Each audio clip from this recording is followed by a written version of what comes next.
Welcome to Forscherwelt. My name is Ute Krupp and I would like to introduce you to this educational initiative. Forscherwelt, what does it mean? The German word Forscherwelt means research world, or you could also say world for researchers.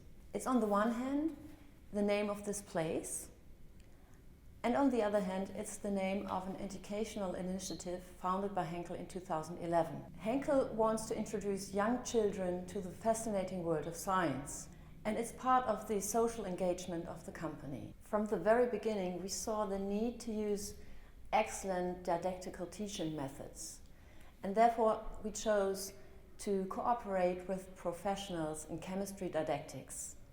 We want to use modern didactical teaching methods instead of teacher-centered teaching. How do we teach? Well, a Forscherwelt teacher should enable the students to develop scientific skills. He should guide them by asking questions rather than giving instructions.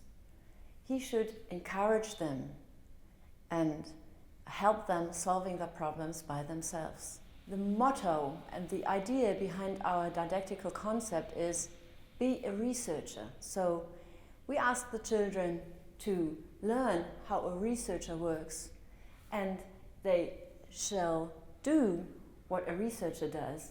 They shall be a researcher. The motto is closely linked to the concept of scientific literacy. It's primarily the goal to teach them how to solve problems, not to teach them facts and formulas. Research processes in natural sciences usually follow certain procedures, and so do we in our Forscherwelt programs in a very simplified way. We start with a problem or a question to be answered. The children should internalize this question to understand what they have to do. And then you can go on and ask them questions. What do they know about this topic? Do they have an assumption? What could they do to answer the question? Can they think about an experiment which could answer the question? And you can develop ideas together with them. While doing the experiment, they make observations. What can they see? What can they hear? What can they smell? What happens during the experiment? And they should take notes and write down what they see, hear or measure. They have to write down their observations to record them, like the real scientists do. Once the experiment is finished, they have to evaluate and assess the data they obtained during the experiment. So what does it mean?